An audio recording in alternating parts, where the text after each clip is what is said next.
여러분 반갑습니다. 지구의 역사 세 번째 주제, 지층의 생성 순서, 부주제로는 지사학의 원리입니다. 그래서 지사학의 원리를 바탕으로 지층의 생성 순서를 판단해 볼 텐데요. 이번 수업 시간에는. 그래서 지사학의 원리는 6가지가 있습니다. 첫 번째로 동일 과정의 원리, 두 번째 수평 퇴적의 법칙, 세 번째 지층 누중의 법칙, 네 번째 동식물군 천위의 법칙, 다섯 번째 부정합의 법칙, 여섯 번째 관유의 법칙 이렇게 있는데 이거를 이번 시간에 배움으로써 이러한 지사학의 원리를 이용하여 지층의 생성 순서를 여러분들이 추리할 수 있으면 되고요. 그리고 구글 클래스룸에 주어진 과제를 여러분들 스스로 해결할 수 있으면 됩니다. 자, 첫 번째 봐야 할 지사학의 원리는 동일 과정의 원리입니다. 현재의 풍화 침식 퇴적 과정은 과거의 풍화 침식 퇴적 과정이나 똑같다. 그리고 이 과정은 매우 느리게 일어난다라고 보시면 됩니다.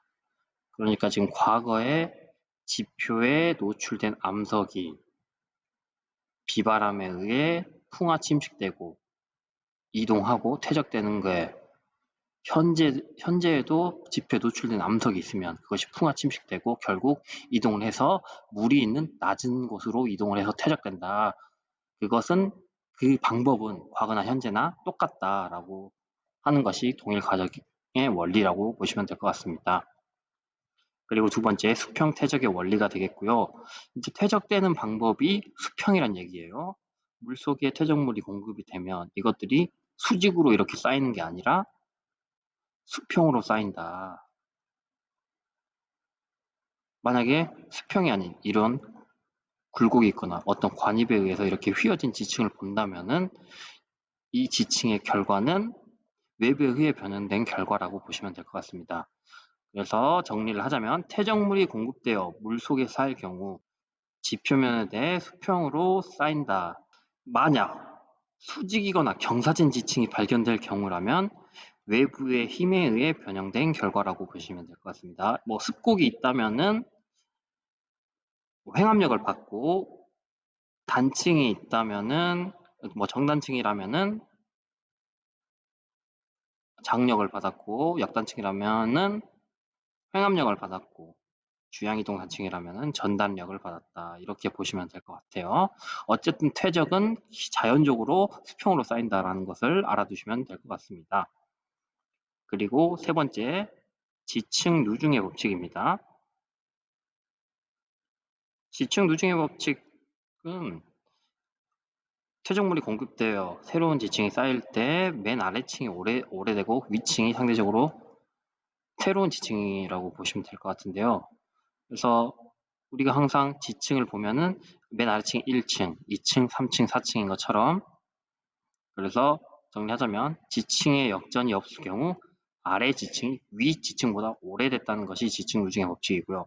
만약에 지층이 역전됐을 경우에는 우리가 그것을 판단할 수 있는 여러 가지 근거가 있죠. 예를 들면 퇴적 구조나 화석으로부터 판단을 할 수가 있는데 지금 첫 번째 이 지층을 보면은 이 물결 모양이 뒤집어진 모양은 연흔인데 실제로 연흔은 이런 모양으로 얕은 물가에서 그 물의 이동 방향이 이 지층 위에 남아있는 그 흔적이라고 보시면 되는데 이 물결 모양이 뒤집어져 있는 걸로 보아서 이 지층은 역전됐구나. 그렇다면 이 지층의 생성 순서는 1층, 2층, 3층, 4층, 5층이겠구나. 밑으로 갈수록 보다 최근에 쌓였겠구나 이렇게 보시면 되겠고요.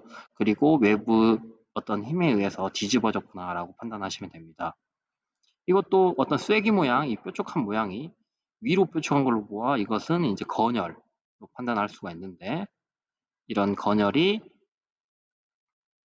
건조한 환경에서 그 논밭에서 가뭄에 의해 논밭이 쩍쩍 갈라지듯이 이것도 퇴적층이 건조한 환경에서 쩍쩍 갈라져서 이런 쐐기 모양을 만드는데 이것이 뒤집어진 걸로 보아 얘도 위에가 오래됐구나. 얘가 1층이고 얘가 2층이구나 라고 판단을 할 수가 있는 겁니다. 그리고 점이층 역시 위로 갈수록 입자 크기가 커진 걸로 보아서 얘도 역전이 되었구나라고 판단을 할 수가 있고요. 마지막으로 화석을 보면 공룡은 중생대 공룡과 신생대 조기가 더 아래 지층에 발견됐다면은 아무래도 얘가 역전이 됐구나. 그렇게 따지면은 얘가 1층, 얘가 2층, 얘가 세 번째로 쌓였겠구나라고 판단을 할 수가 있게 되는 겁니다. 그리고 바로 동식물군 천위의 법칙이 나오는데요. 이것도 마찬가지로 진화론적 관점 그리고 지구의 역사 관점에서 본다면은 처음에는 단세포 그 다음에 시간이 지날수록 다세포가 됐다가 그런 동물들의 진화 과정이 그들이 죽어서 화석이 돼서 이제 땅에 묻어지면은 그 흔적이 남아 있는 건데 지층에서도 똑같이 그런 걸 판단할 수가 있는데 예를 들면 맨 밑에 지층에서 양치식물 그 위에 거시식물 그 위에 뭐 속시식물의 화석이 발견됐다고 하면은 위로 올라갈수록 점점 진화를 했구나라고 여러분들이 판단하실 수 있고 그러한 어떤 화석의 진화 상태를 통해서 오래된 지층과 새로운 지층을 여러분들이 판단해낼 수 있으면 됩니다. 이 동물도 마찬가지로 처음에 어류가 있다가 양서류가 있다가 파충류가 있다가 포유류의 어떤 화석이 발견된다면은 어류 화석이 가장 오래됐고 포유류 화석이 가장 최근에 만들어졌구나 이렇게 판단을 할 수가 있게 되는 겁니다.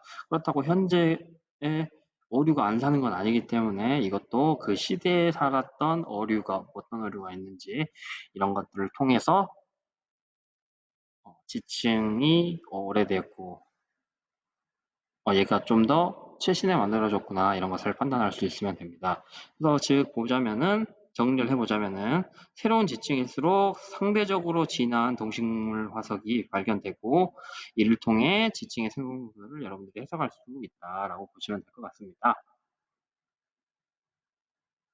그리고 다섯 번째 부정합의 법칙. 이 부정합의 경우에는 우리 시험 범위에도 포함되고 여러분도 저번 시간에 자세히 다뤘기 때문에 여러분들이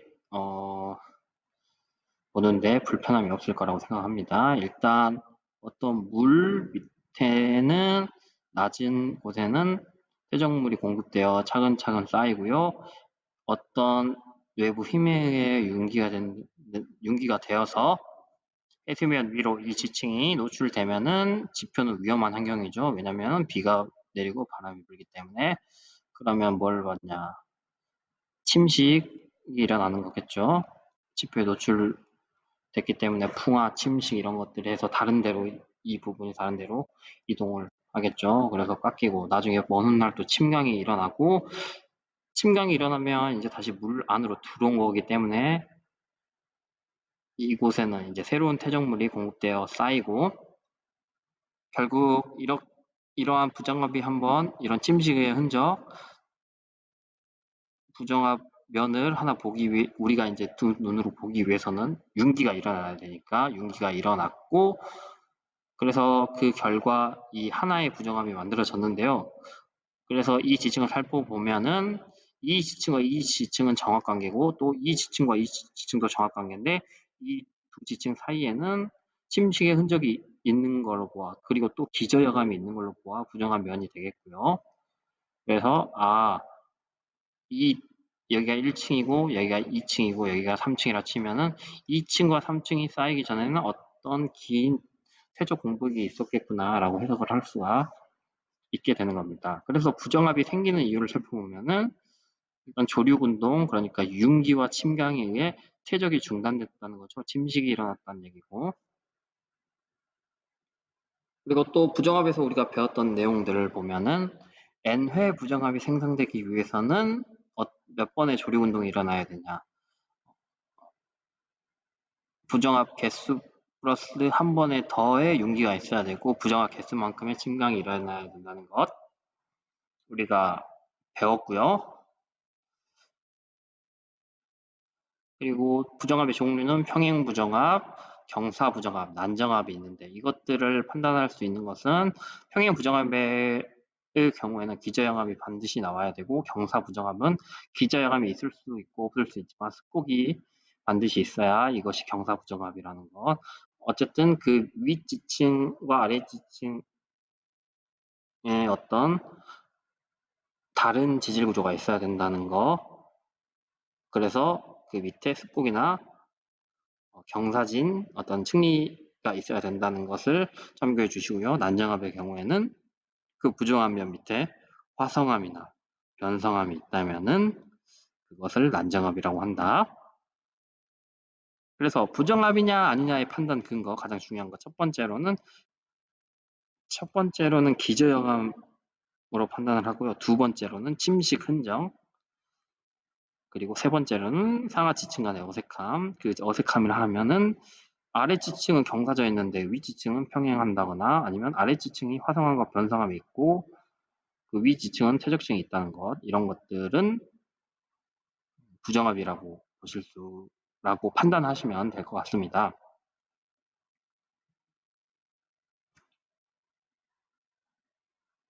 그리고 마지막 관입의 법칙 살펴보겠습니다. 관입과 포획도 저번 시간에 배워서 그렇게 어렵진 않을 거예요. 일단 보면 어떤 지층이 있고 이 지층에서는 아래층이 오래됐고 위층이 최근에 만들어졌다는 거, 이것을 판단할 수 있는 법칙은 지층 누중의 법칙이죠. 그래서 1층, 2층, 3층이 됐고 언젠가 이 밑에 마그마 주머니가 있고 이 마그마가 이렇게 분출을 할 수가 있겠죠. 그럼 이 마그마가 지상에 분출할 수도 있고 지하에 이렇게 관입할 수도 있는 거잖아요, 여러분들. 그래서 이 두 가지 경우를 우리가 이제 해석을 해야 되는데, 먼저 관입할 경우에는 얘가 이제 2층과 3층 사이에 관입하면은 이게 네 번째가 되겠죠. 그래서 우리가 지층 누중의 법칙에 의해서 1층, 2층, 3층, 4층이 아니라 여기 관입이 있네. 1층, 2층, 3층 그 다음에 네 번째로 관입이 됐네라고 해석을 해야 된다는 점 가장 중요하고요. 만약에 분출했을 경우에는 얘는 이제 1, 2, 3층을 뚫고 4층 네 번째로 이렇게 관입을 만드는 거겠죠. 그래서 1층, 2층, 3층, 4층으로 해석을 하면 됩니다. 그래서 분출과 관입의 순서를 판단을 해야 되고요. 근데 어떤 시간이 흐른 후에 얘는 일단 지상으로 분출했기 때문에 지상은 비와 바람 이런 악조건이 있기 때문에 이 윗부분, 이 분출한 윗부분이 침식당할 수도 있습니다. 그래서 침식당한다면은 이 부분이 이렇게 깎이겠죠. 침식 흔적이 남아있겠죠. 그리고 뭐 어떤 자연적인 조류 운동에 의해서 또 침강을 하게 되면 이 분출한 위로 어떤 새로운 퇴적물이 공급돼서 이렇게 또 그 위에 이제 퇴적층을 만들겠죠. 그리고 또 융기를 하면 우리가 이제 이것을 볼 수 있는데, 여기서 중요한 거는 지금 이것의 생성 순서를 우리가 이제 과정을 봤기 때문에 생성 순서를 판단할 수 있죠. 1층, 2층, 3층, 4층, 5층이고 이거는 1층, 2층, 4층, 3층이잖아요. 생성 순서가 다르잖아요. 그럼 관입이냐 분출이냐를 해석하는 게 가장 중요한 포인트가 되겠는데, 그러면은 관입이냐 분출이냐의 핵심적인, 이것이 관입했냐 이게 분출했냐의 핵심적인 기준은 바로 첫 번째는 변성 영역입니다. 지금 마그마가 여기 관입하는 순간 마그마는 뜨겁잖아요. 그 열에 의해서 그 주변이 변하게 됩니다. 그러면은 살펴보면은 관입을 했기 때문에 이 주변이 변해서 변성암이 만들어지겠죠. 이 주변은 뜨겁기 때문에, 열에 의해 변하기 때문에 변성암이 만들어지고, 관입을 했다면 이 윗부분에 어때요? 변성 영역이 있지만, 우리가 분출을 했다면은 이러한 변성 영역이 있고, 그치만 그 위에 지층이 없기 때문에 여기에는 변성 영역이 없겠죠? 이런 변성 영역, 이 위층에 변성 영역이 있으면 관입이고 없으면 분출이라고 판단을 할 수가 있습니다. 첫 번째로. 그리고 두 번째로 없다면은 이게 어떤 문제에 표시가 안 됐다면 이제 포획암과 기저역암으로 판단해야 되는데 관입했을 경우에는 이 3층, 2층, 1층의 포획암이 반드시 이 지층에 포함되어 있을 겁니다. 그럼 이 포획암을 바탕으로 얘가 관입을 했구나라고 판단을 하시면 되겠고요. 그리고 또 얘는 이제 침식한 흔적이 있는데 침식한 흔적이 있기 때문에 그 위에는 뭐가 있어야 된다? 기저여감. 기저여감이 이렇게 반드시 존재하고 이 기저여감의 재료는 이 분출암이 됩니다. 이 분출암으로 구성된 여감이 이 위에 이렇게 쌓여 있다고 보시면 됩니다. 그래서 포획암이 있다면은 관입이라고 생각하시면 되고 기저여감이 있다면 분출암이라고 판단하셔도 큰 무리는 없습니다. 근데 문제가 진짜 어렵게 나올 경우에는 이 부분도 지표에 노출되는 문제라면 비바람에 의해서 침식이 일어나서 여기까지 깎일 위험도 있죠. 여기까지 깎여서 이 변성된 영역이 딴 데로 이동할 수도 있습니다. 그러면은 이 지층도 결국에는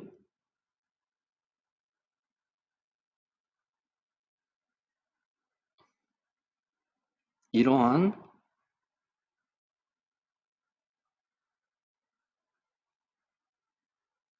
지층을 가질 텐데 그럼 여기에 그럼 기저여감이 있겠죠. 그리고 포획감도 이렇게 들어있을 거고